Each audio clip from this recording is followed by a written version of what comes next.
Dari Quran surah Ar-Rahman. Ayat ini ayat yang sering dibaca banyak orang, tetapi saya tidak tahu seberapa dalam setiap orang memahami pesan cinta yang disampaikan Allah lewat surah Ar-Rahman ini, ayat yang ke-33. A'udzubillahi minasyaitonirrajim. Bismillahirrahmanirrahim. Ya ma'syarul jinni wal ins inistata'tum antang fudu min aqtaris samawati wal ar fangfudu la tangfuduna illa bisultan.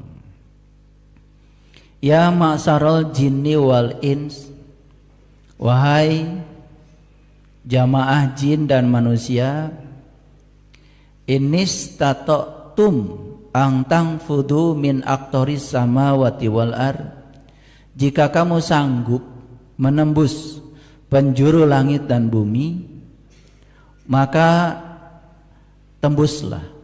Fangfudu la tangfudu, kamu tidak akan sanggup menembusnya illa bisultan, kecuali dengan sultan. Sultan itu sudah menjadi bahasa pasar, bahasa kita, sultan. Sultan itu adalah raja. Jadi sultan itu artinya adalah kekuatan. Sultan artinya adalah kekuasaan. Ini kabar baik. Ternyata manusia itu diberi oleh Allah sebuah potensi di mana dia bisa menembus sempadan langit dan bumi. Tetapi manusia yang seperti apa yang diberi izin untuk menembusnya? Yaitu manusia yang sudah memiliki sultan, yang sudah memiliki kekuatan, yang sudah memiliki ilmunya. Karena kekuatan tertinggi pada manusia adalah ilmu. Jadi kalau di Quran ada kata-kata langit, itu biasanya selalu mengacu kepada hal-hal yang menyangkut ketinggian. Dan kita semua biasanya kalau mendengar kata langit, yang terpikir adalah yang di atas. Kalau mendengar kata-kata bumi, yang terpikir adalah yang kita injak ini. Padahal sampai sekarang saya secara pribadi belum pernah bisa melihat langit itu di luar diri saya. Karena yang saya lihat di luar diri saya hanya ruang kosong. Ruang kosong antar planet. Sedangkan di Quran Allah menyatakan ada 7 lapis langit. Jadi kalau 7 lapis langit itu diartikan sebagai ruang kosong itu, saya juga bingung. Batasnya langit pertama sampai mana? Batasnya langit kedua sampai mana? Bahkan kalau kita belajar astronomi secara lebih luas lagi, yang namanya bumi ini dan yang semacam bumi ini di galaksi Bima Sakti saja ditemukan oleh para ilmuwan, jumlah planet yang seperti bumi ini diperkirakan sekitar 250 miliar buah.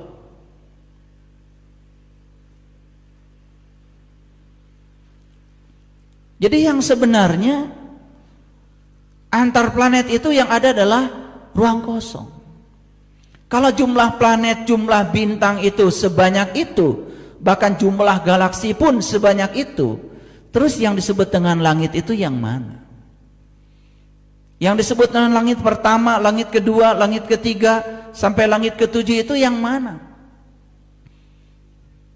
Ternyata setelah saya dalami lebih dalam lagi semua kitab suci, ternyata yang disebut dengan langit di dalam kitab suci itu adalah menceritakan tingkat-tingkat kesadaran. Jadi Nabi Muhammad ketika melakukan pertemuan dengan Allah, Dan Allahnya itu tidak di luar dirinya. Bahkan Allah menyatakan bukan hanya pada Nabi Muhammad, termasuk pada kita semua. Berulang kali Allah mengatakan, sesungguhnya aku meliputi segala manusia. Dan sudah saya kaji di kajian minggu yang lalu. Saya lihat hari ini yang menonton sudah lebih dari 75.000 orang. Saya sudah membuat sebuah judul yang sangat penting buat kita, yaitu kita belajar untuk melihat yang satu pada yang banyak. Bagi yang sudah mendengarkan kajian itu, tentu saja saya tidak akan mengulangnya. Bagi yang belum, silakan nanti mendengarkan setelah ini supaya kajiannya nyambung. Karena ilmu itu harus utuh, ilmu itu harus universal, ilmu itu harus sistematik, ilmu itu harus mengikuti kaidah-kaidah keilmuan. Dan ada 3 kaidah keilmuan. Yang pertama, ilmu itu harus memenuhi asas koherensi. Jadi koheren itu artinya ilmu itu tidak boleh bertentangan dengan akal pikiran kita. Contoh sederhana saja. Hampir semua orang kalau ditanya di mana Baitullah, pasti jawabannya di Mekah. Padahal Allah sendiri yang mengatakan aku bersamamu, bahkan lebih dekat daripada urat nadi lehermu. Coba kalau pakai asas keilmuan, kok Allahnya dekat di sini tapi rumahnya jauh. Tapi kita juga tentu tidak boleh menyalahkan rumah yang di sana. Karena itu diajarkan oleh para nabi, para rasul. Oleh itu maka ilmu itu ada 2, ada ilmu syariat, ada ilmu hakikat. Simbolisasinya di sana, hakikatnya di sini. Maka berulang kali kita pergi ke sana, kalau belum pernah menitik ke sini, kita tidak mengerti semua yang ada di sana. Tidak akan mengerti. Mengapa tawaf itu 7 putaran? Mengapa sa'i itu bolak-balik Safa dan Marwah itu 7 kali? Mengapa untuk melempar jumrah itu harus mengumpulkan 7 batu? Mengapa tawaf itu dimulai dari Hajar Aswad? Apa sih Hajar Aswad itu hakikatnya? Mengapa kita harus lewat Multazam? Mengapa kita harus lewat pintu Ka'bah? Mengapa kita harus lewat Makom Ibrahim? Mengapa kita harus melewati Hijr Ismail? Mengapa kita harus melewati Rukun Yamani? Dan mengapa kita harus mengulangi lagi sampai 7 putaran? Mengapa tidak 8 putaran? Mengapa tidak 9 putaran? Itu semua simbolik. Itu semua simbolik. Itu artinya di semua tanda-tanda itu ada pesan yang harus kita terjemahkan untuk meniti ke dalam diri agar kita menemukan Baitullah yang sesungguhnya. Itu sebabnya belajar agama itu harus lengkap. Syariatnya harus dapat, thariqatnya harus dapat, hakikatnya harus dapat, ma'rifatnya harus dapat. Syariat, thariqat, hakikat, ma'rifat itu bukan tingkatan ilmu, bukan. Dan ma'rifat bukan ilmu yang tertinggi. Justru kata Rasulullah, ma'rifat itu awalnya ilmu. Maka Rasulullah bersabda, awaluddin ma'rifatullahi ta'ala wa rasuli. Awalnya agama justru mengenal Allah dan Rasulnya. Makanya para nabi, para rasul, sebelum mereka menyembah Tuhan mereka mencari dulu Tuhannya. Setelah ketemu baru mereka menyembahnya. Itu yang dicontohkan oleh mereka, yang tidak diikuti oleh kita semua. Oleh karena itu kembali lagi, ketika saya membaca kitab Al-Dardiri tentang Isra Mi'raj, ternyata dalam kitab itu banyak sekali simbol-simbol yang dipahami seakan-akan itu yang sebenarnya. Jadi ketika diceritakan Nabi Muhammad itu melampaui langit pertama, langit kedua, langit ketiga, langit keempat, sampai langit ketujuh, puncaknya di Sidratil Muntaha, itu dianggap langit itu betul-betul langit secara fisik. Padahal sesungguhnya yang terjadi adalah beliau melampaui lapisan-lapisan kesadaran. Maka disimbolkan di langit pertama bertemu dengan Nabi Adam, di langit yang kedua bertemu dengan Nabi Yahya, di langit ketiga bertemu dengan Nabi Yusuf, di langit yang keempat bertemu dengan Nabi Idris, Di langit yang kelima bertemu dengan Nabi Harun. Di langit yang keenam bertemu dengan Nabi Musa. Di langit yang ketujuh bertemu Nabi Ibrahim. Di langit yang kedelapan masuklah pada Sidrah Al-Muntaha. Sidrah Al-Muntaha, Sidrah itu artinya sadar, Al-Muntaha artinya puncak. Jadi Sidrah Al-Muntaha artinya adalah puncak kesadaran. Jadi otomatis kalau Sidratul Muntaha puncak kesadaran, berarti langit-langit yang tadi dimaksud adalah lapisan-lapisan kesadaran. Itu sebabnya kita harus menembus lapisan-lapisan kesadaran itu. Makanya Allah menyatakan di Quran surah Ar-Rahman ini, ya ma'syarul jinni wal ins innistata'tum antang fudu min aqtaris samawati wal ard. Jadi kita ini manusia sesungguhnya oleh Allah diberi peluang, diberi kemampuan, diberi potensi untuk bisa menembus semua lapisan-lapisan langit itu. Jadi artinya kita semua ini diberi oleh Allah kemampuan untuk bisa melewati langit-langit kesadaran kita sendiri sampai mencapai puncaknya kesadaran yang disebut dengan Sidratil Muntaha. Itu sebabnya di Quran surat An-Najm Allah berfirman, walaqad ra'ahu nazlatan ukhra inda Sidratil Muntaha indaha jannatul ma'wa id yaghsha sidrata ma yaghsha. Jadi kalau kamu ingin mencapai yang namanya Jannatul Ma'wa, Jannatul Ma'wa itu kata Allah adanya di kesadaran yang paling puncak, namanya Sidrah Al-Muntaha. Di situ. Tetapi sebelum kita mencapai Sidrah Al-Muntaha, kita harus melewati langit-langit kesadaran kita. Nah, oleh karena itu orang-orang bijak menggambarkan langit-langit kesadaran itu, kesadaran Adam digambarkan dengan kesadaran materi. Kesadaran Yahya digambarkan dengan kesadaran energi. Kesadaran Yusuf digambarkan dengan kesadaran keseimbangan materi dan energi. Kesadaran Idris digambarkan dengan kesadaran kasih. Kesadaran Harun digambarkan dengan kesadaran cinta. Kesadaran Musa digambarkan dengan kesadaran berkomunikasi dengan jati diri kita. Kesadaran Ibrahim sudah masuk pada level kesadaran yang ke-7.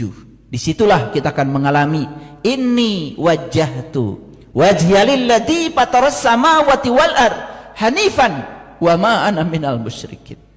Inna salati wa nusuki wa mahyaya wa mamati lillahi rabbil alamin la syarikalah. La syarikalah. Di langit yang ke-7 sudah tidak menduakan Tuhan lagi. La syarikalah. Sudah terbebas dari segala dosa. La syarikalah. Karena semua dosa itu turunan dari dosa syirik. Orang berbuat jahat itu karena dia masih syirik kepada Allah, masih selingkuh kepada Allah. Kita membicarakan keburukan orang, itu turunan dari dosa syirik. Semua dosa-dosa itu adalah turunan dari dosa syirik. Sembuhkan dosa syirik, hilang semua dosa. Itu yang dikatakan dalam Al-Quran. Kalau hari ini kamu terbuka pandangan qalbumu kepadaku, kata Allah, inna fatahna laka fatham mubina liyaghfir lakallah ma taqaddama min dambik wa ma ta'akhkhar. Aku bebaskan dosamu yang lalu, bahkan dosamu yang akan datang. Maka Allah menegaskan dalam Al-Quran berulang kali, innallaha la yaghfiru ayyushraka bih wa yaghfiru ma duna dzalika liman yasha. Sesungguhnya Allah tidak akan pernah mengampuni dosa syirik, tapi Dia sudah mengampuni dosa apapun selain daripada syirik. Jadi dosa manusia itu cuma satu, hadirin, cuma satu. Bereskan dosa itu. Syirik itu akibat. Lalu sebabnya apa? Sebabnya tidak tahu dan kenal kepada Allah. Maka menyembuhkan dosa syirik cuma satu caranya, kenali Allahmu, kenali Allahmu. Dari mana mulainya? Kenali dirimu. Man arafa nafsahu faqad arafa rabbahu. Siapa yang kenal dirinya, maka dia akan kenal kepada Tuhan. Makanya doa talbiyah yang sering diulang-ulang ketika orang umrah dan haji, subhanallah. Kalau ngerti, disitulah esensi dari kepergian kita ke Mekah yang disebut tanah suci itu. Labbaik Allahumma labbaik, labbaik la syarika laka labbaik, innal hamda wan ni'mata lak wal mulka la syarika lak, innal hamda wan ni'mata lak wal mulka la syarika lak. Yuk. Labbaik Allahumma labbaik, labbaik la syarika laka labbaik, innal hamda wan ni'mata lak wal mulka la syarika lak, innal hamda wan ni'mata lak wal mulka la syarika lak. Yuk getarkan jiwa kita. Labbaik Allahumma labbaik, labbaik la syarika laka labbaik, innal hamda wan ni'mata lak wal mulka la syarika lak, innal hamda wan ni'mata lak wal mulka la syarika lak. Aku datang ya Allah, aku datang ke rumahmu untuk membebaskan syirik yang ada padaku. Datang ke rumah Allah bukan hanya melihat rumahnya, tapi kita harus bertemu dengan yang punya rumah. Li'ilafi Quraisy ilafihim rihlatas sita'i was-saif falyabudu rabb hadzal bait. Jangan sembah rumahnya, jangan sembah rumahnya kata Allah. Sembah yang punya rumah.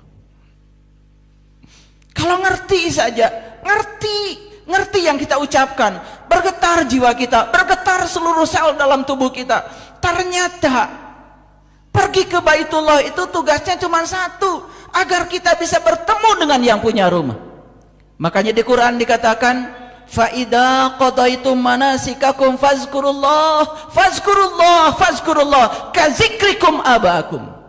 Apabila kamu telah menyelesaikan hajimu, ingatlah Allah seperti kau mengingat bapakmu.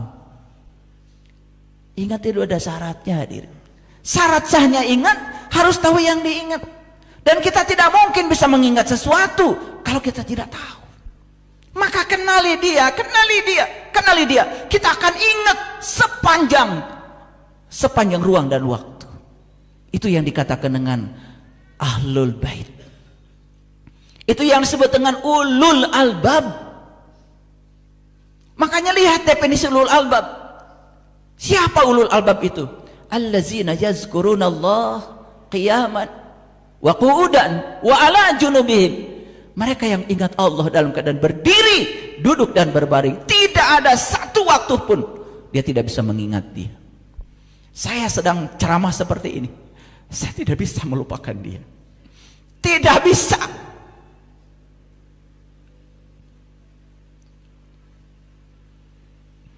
Karena ingat itu bukan sebutan, ingat itu tidak sibuk, bukan menyebut.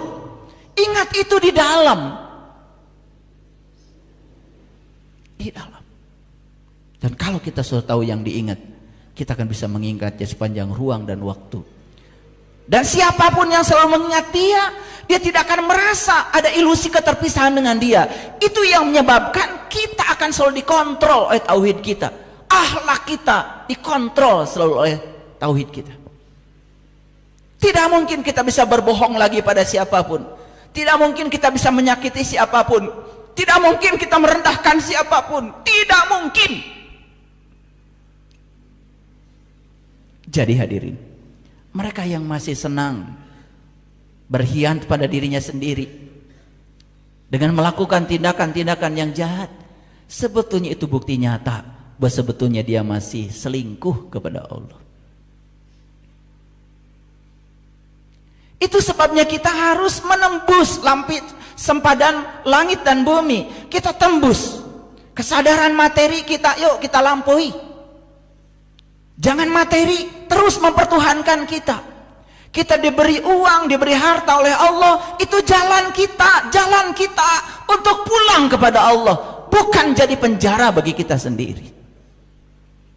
Harta yang akan dibawa pada saat kalian pulang nanti, semua yang kalian bagikan, semua yang kalian gunakan untuk membahagiakan orang, bukan yang kalian kumpulkan.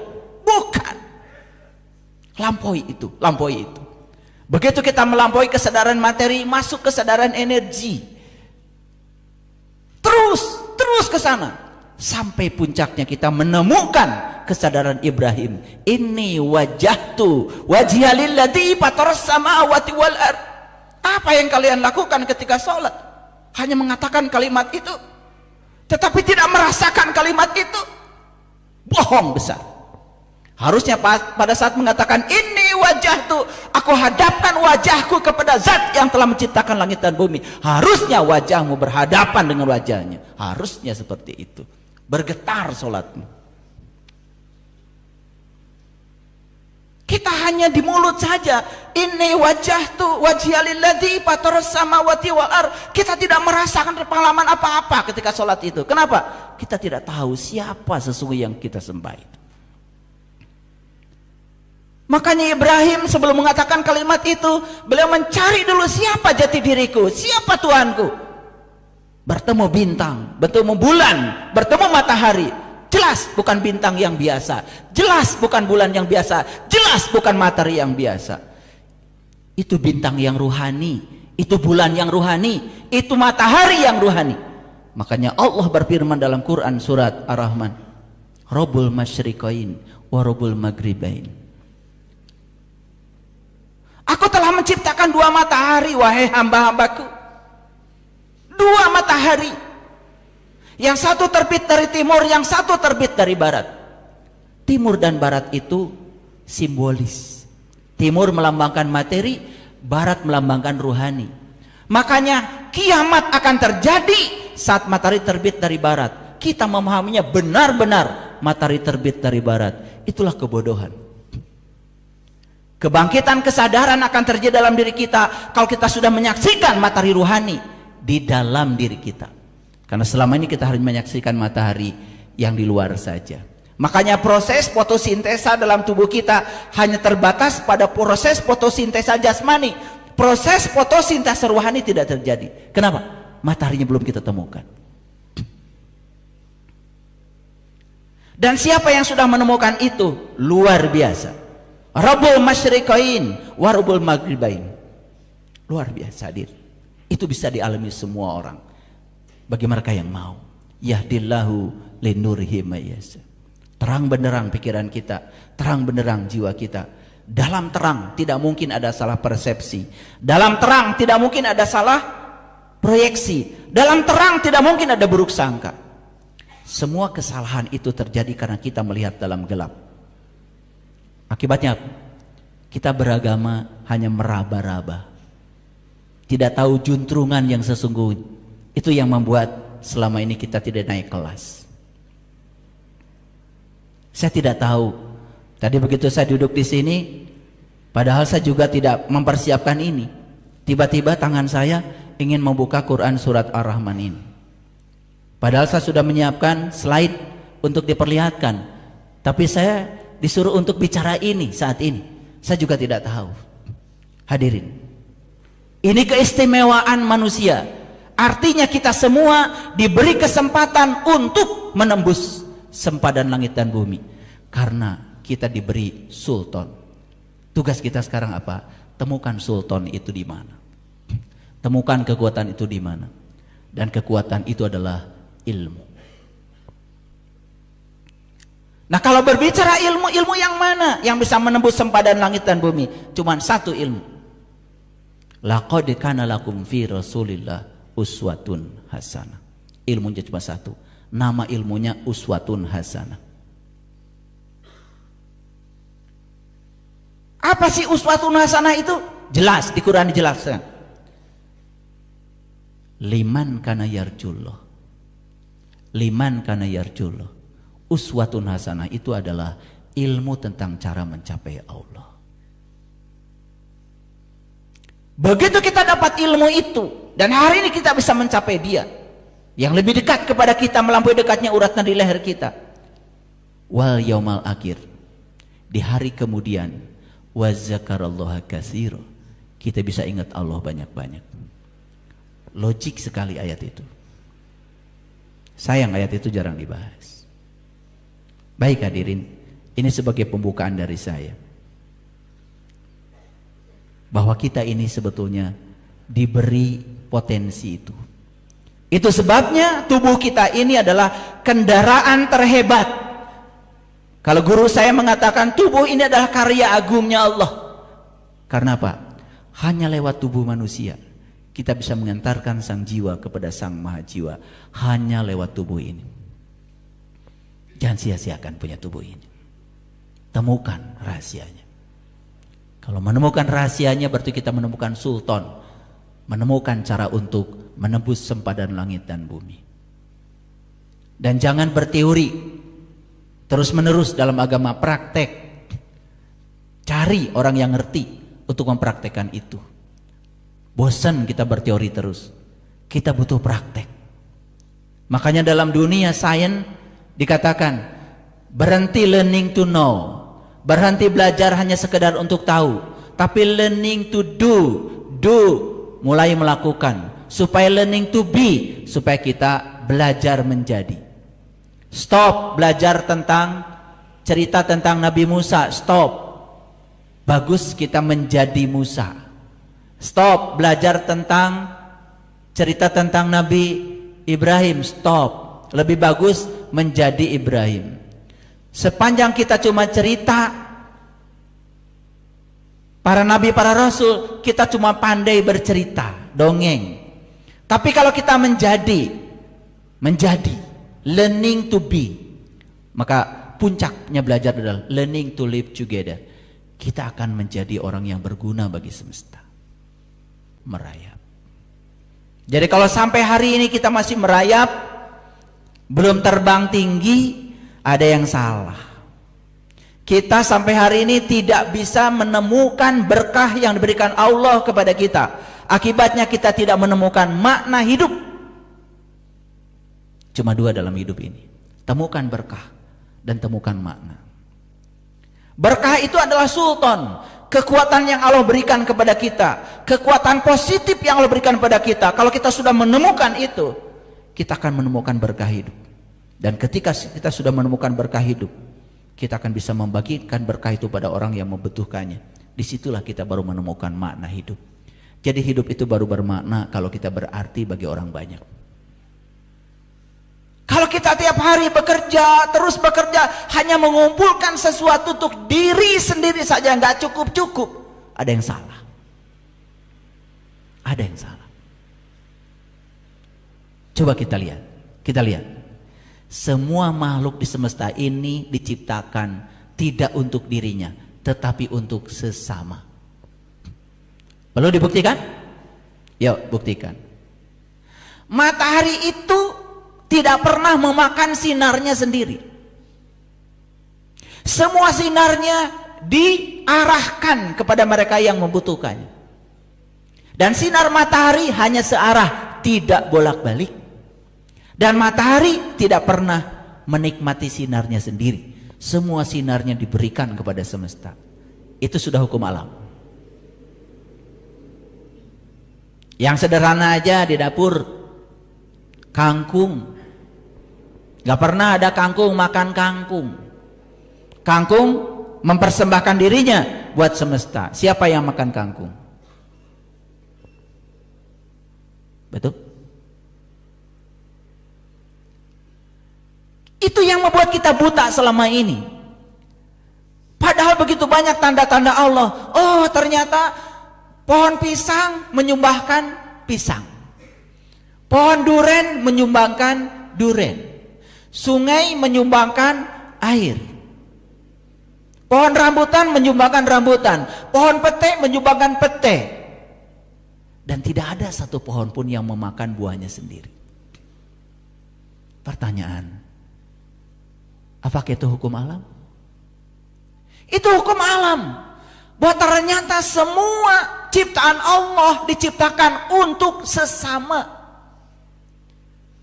Hanya manusia yang tidak begitu.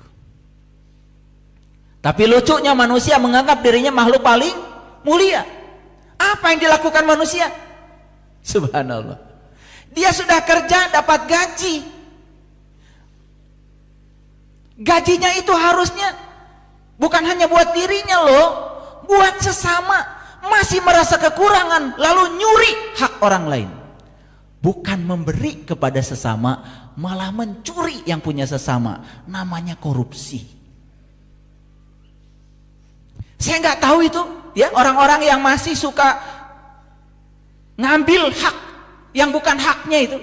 Apa dia tidak belajar gitu kepada semesta? Lihat semesta, semua memberi, hanya manusia yang tidak memberi.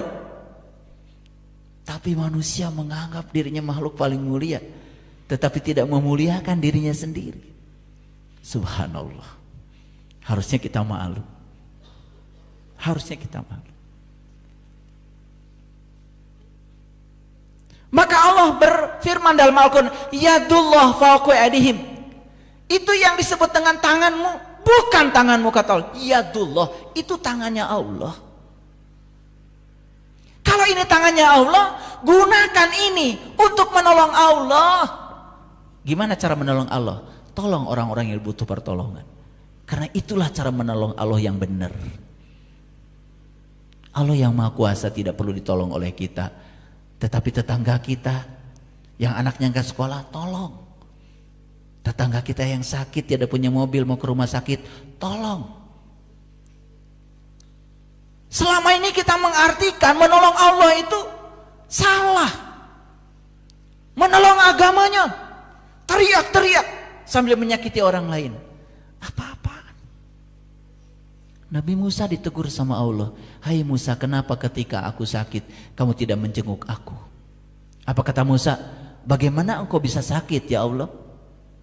Tetanggamu yang sakit Musa.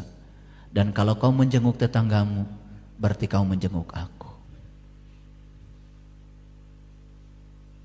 Itulah pengabdian yang benar kepada Allah. Pengabdian yang benar kepada Allah itu kita menjadi manusia yang berguna, menjadi sumber cinta, sumber sukacita bagi sesama. Itu baru keren. Baru menyembah Allah di masjid, keluar dari masjid masih marah-marah dan menyakiti orang lain. Saya nggak ngerti yang disembah itu Allah yang mana sama dia. Jangan-jangan Allah yang buatan pikirannya dia sendiri, yang dibangga-bangga oleh dirinya sendiri. Karena dia tidak mengerti Allah yang sebenarnya.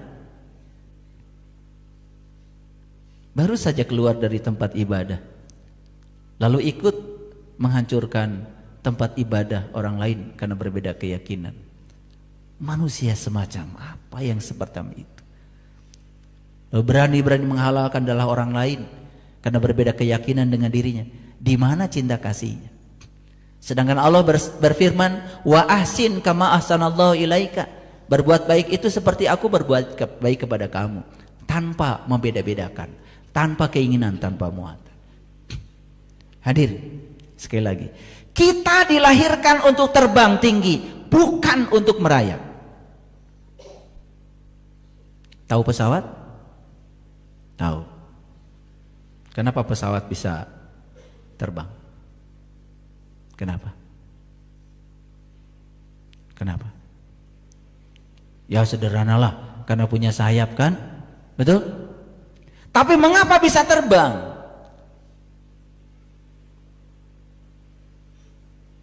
Kalau saya jelaskan, nanti takut pusing.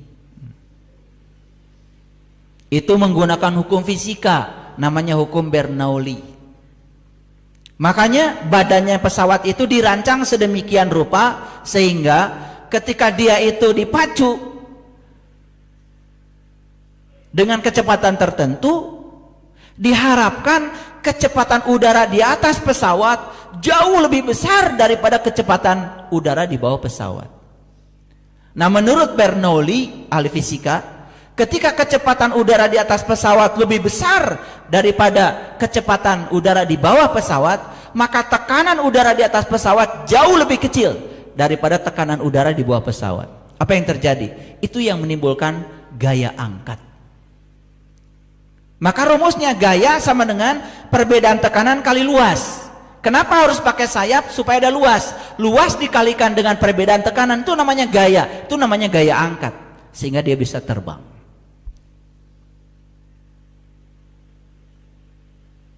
Itu fisika biasa. Jangan pusing-pusing. Fisika biasa. Anak SD juga ngerti kalau saya bicara fisika itu. Ini fisik for all. Bukan fisika universitas. Bukan. Itu biasa. Tetapi ketika kita naik pesawat, kan keuntungannya luar biasa. Apa? Jam yang kita butuhkan waktunya singkat. Betul? Tidak pernah terkena macet. Betul? Beda kalau kita naik mobil. Apalagi merayap.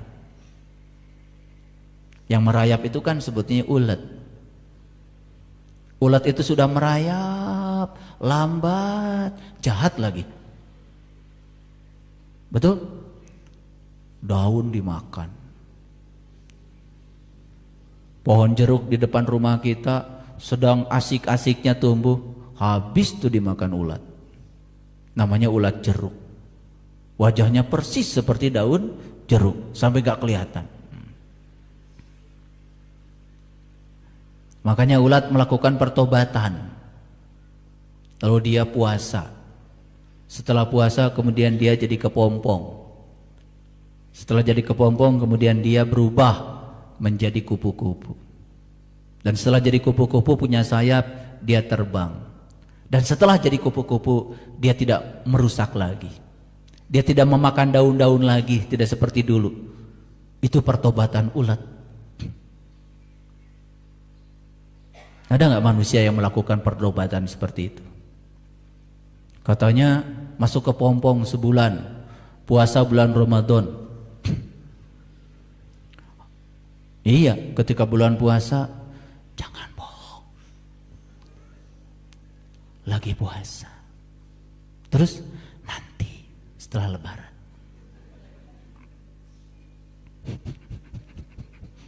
Betul nggak?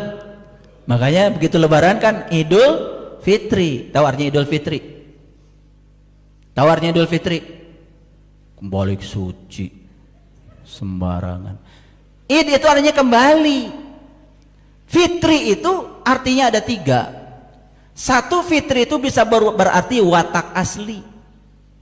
Jadi Idul Fitri kembali ke watak asli. Paham? Baru ngerti sekarang ya? Iya. Kalian semua Idul Fitri, alhamdulillah kembali ke watak asli. Nggak ada yang berubah. Jadi dari ulat kembali jadi ulat, bukan jadi kupu-kupu. Itu Idul Fitri. Kembali ke watak asli. Nah, fitri bisa berarti juga sarapan pagi.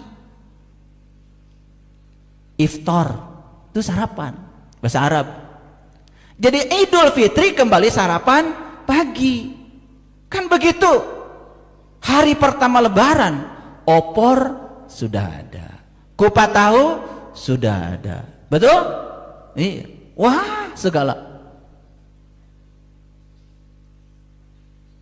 Dan hari itulah hari pertama kalian sarapan pagi. Setelah sebulan gak sarapan-sarapan. Betul gak? Jadi kembali sarapan pagi, itu juga namanya Idul Fitri. Bagus kalian tuh Idul Fitrinya. Idul Fitri yang pertama kebagian semua, insya Allah. Kembali ke watak asli. Emang wataknya tukang bohong? Ya bohong. Kebetulan selama Ramadan karena ingin dapat pahala berhenti. Itu pun siang aja, kalau malam udah bohong lagi.